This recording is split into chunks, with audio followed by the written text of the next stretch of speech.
आज हम आप लोगों से जो लोग पीसीएस की तैयारी कर रहे हैं या सिविल सेवा की तैयारी कर रहे हैं, उन सभी प्रतियोगी छात्रों के लिए करेंट अफेयर्स के संबंध में हम कुछ बात करेंगे। क्योंकि वर्तमान में जो पीसीएस की परीक्षा 17 मार्च को होने संभावित है और जून में सिविल सेवा की परीक्षा होने वाली है, इस परीक्षा में जो सबसे महत्वपूर्ण पार्ट है इस वक्त वो है करंट अफेयर्स, जिसको हम हिंदी में अद्यतन कहते हैं। क्योंकि जो पिछले बार एग्ज़ाम हुआ था मई जून में, उससे लेकर के और जो मार्च में एग्ज़ाम होने जा रहा 17 मार्च को संभावित है यूपी पीसीएस की परीक्षा, या मई जून में सिविल सेवा की परीक्षा संभावित है, इस परीक्षा में करंट अफेयर्स का महत्व कुछ ज़्यादा ही है। क्योंकि जो लगभग 150 क्वेश्चंस आपसे संभावित पूछे जाएंगे करंट सामान्य ज्ञान के पेपर में, उसमें यह अनुमान लगाया जा सकता है कि लगभग 40 से 45 क्वेश्चन सब मिला जुला करके करंट अफेयर्स से रहेंगे। करंट अफेयर्स में इतने ज़्यादा प्रश्न का होना और उनको सही तरीके से सॉल्व कर लेना एक छात्र के लिए बहुत ही महत्वपूर्ण होता है। क्योंकि अगर किसी छात्र का करंट अफेयर्स पे अच्छा पकड़ है और सारे क्वेश्चन को वो लगभग 80 से 85% क्वेश्चन को कर लेता है, तो इससे उसके सफलता की संभावना बढ़ जाती है। क्योंकि हर छात्र, इतिहास का जो छात्र है वो अपना इतिहास अच्छा कर लेता है, अर्थशास्त्र का जो छात्र है अर्थशास्त्र कर लेता है, या उसकी तैयारी अगर इतिहास, अर्थशास्त्र, राजनीति शास्त्र, विज्ञान में अगर है तो वो तो कर लेता है, लेकिन करंट अफेयर्स आमतौर पर छूट जाता है। क्योंकि लोग रेगुलर समाचार पत्र पढ़ना या घटना चक्र को पढ़ना ये उतना मुनासिब नहीं समझ पाते हैं या कर नहीं पाते हैं। ऐसे में वह छात्र जो काफ़ी समय से गंभीर हैं और नियमित रूप से समाचार पत्र को पढ़ना, समाचारों का संकलन करना, उनको अलग अलग वर्गों में बांट करके पढ़ना, जो इस तरह से पढ़ करके अभ्यास कर रहे हैं, याद कर रहे हैं, उनके लिए तो यह सामान्य अध्ययन का यह पार्ट बहुत ही आसान है और अच्छा स्कोर कर लेते हैं और वो सिलेक्शन ही प्री क्वालिफाई करें। अक्सर हम सुनते हैं कि कोई छात्र आता है, कहा था सर मेरा 80 से 85% हो गया, 80 से 85 क्वेश्चन हो गया, लेकिन हम क्वालिफाई नहीं कर पाए, कुछ नंबर से कट गए, छूट गए। तो ऐसे वो छात्र होते हैं जो बहुत गंभीरता से नहीं लेते करंट अफेयर्स को,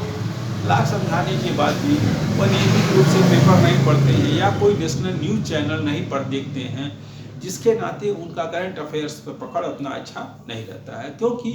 आजकल के समय में रोज़ नई समितियों का गठन हो रहा है, रोज़ राष्ट्रीय और अंतर्राष्ट्रीय सेमिनार हो रहे हैं, पर्यावरण से जुड़े, अर्थशास्त्र से जुड़े नई कमेटियाँ बन रही, रिजर्व बैंक की मौद्रिक नीति आ रही। तो तमाम क्वेश्चंस ऐसे हैं जिनका हम अगर नियमित रूप से अभ्यास करते रहें, पढ़ते रहें, समझते रहें, लिखते रहें, उनका नोट बनाते रहें, तो ये होगा कि कभी भी कोई भी परीक्षा में अगर हम सम्मिलित होने जा रहे हैं तो हमारे लिए करंट अफेयर्स कोई समस्या नहीं बनेगी और हम अद्यतन जो नॉलेज हमारा अपडेट रहेगा, जिससे कि हम सही आंकड़ों के साथ सही प्रश्न का आंसर दे पाएंगे। क्योंकि अर्थशास्त्र का जो टॉपिक है, भारतीय अर्थव्यवस्था, जब हम पढ़ते हैं तो उसमें कुछ ट्रेडिशन क्वेश्चंस होते हैं और कुछ करंट से क्वेश्चन पूछे जाते हैं, जैसे मौद्रिक नीति है, बजट है, या सरकार की जो आजकल योजनाएं नई नई आ रही हैं, उन योजनाओं का निर्माण करने वाला कौन है, संस्था कौन है, उसका उद्देश्य क्या है, उसका लक्ष्य क्या है और हम उसमें कहाँ तक सफल हुए। जैसे प्रति व्यक्ति आय के बारे में पूछा जाता है, कौन सा राज्य सबसे आगे चल रहा है, या जीडीपी में पूछा जाता है कि किस राज्य का जीडीपी में सबसे अधिक योगदान है। अक्सर रिजर्व बैंक की अपनी अलग भारत का विकास दर की रिपोर्ट आती है, अन्य संस्थाओं के द्वारा अलग अलग रिपोर्ट आती है जो बताते हैं कि हमारा अनुमान है कि भारत का 2024-25 में विकास दर ये रहेगा। तो सारे विकास दरों को जब हम एक जगह लिखते हैं और पढ़ते हैं और फिर उसके बाद हम उस पर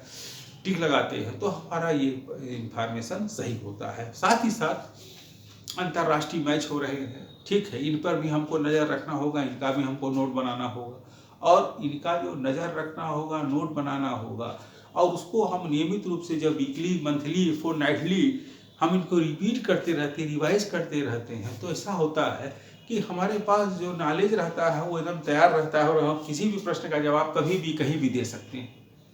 तो सामान्य अध्ययन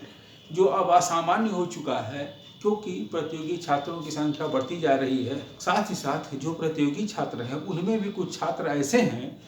जो एकदम नेक टू नेक फाइट करते हैं, तो ऐसे में कंपटीशन टफ होना स्वाभाविक हो जाता है। बहुत से छात्र ऐसे हैं जो 24 घंटे लगातार कमरे में बंद होकर के नियमित रूप से अध्ययन कर रहे हैं, उनके साथ सामान्य छात्रों को फाइट करना थोड़ा सा मुश्किल होता है। तो ऐसे में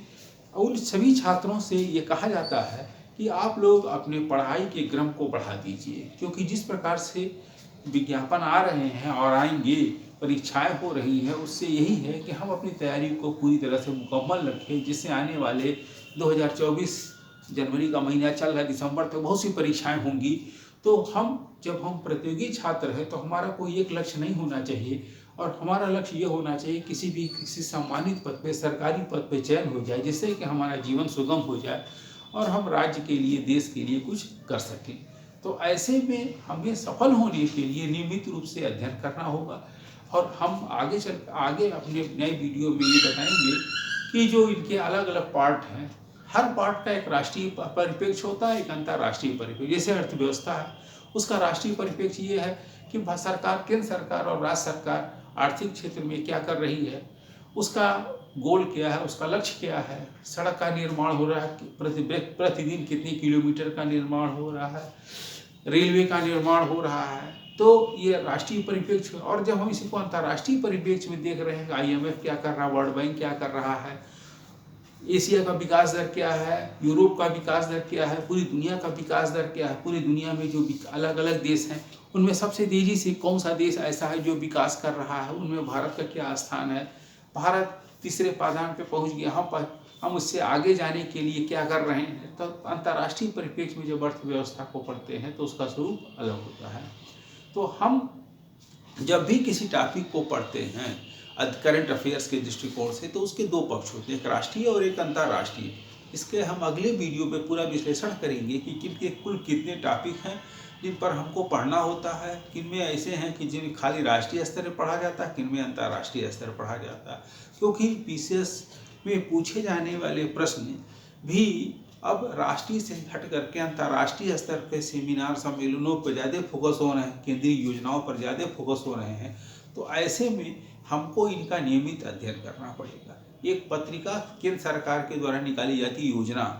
और एक पत्रिका निकाली जाती कुरुक्षेत्र, ये हर महीने आती है।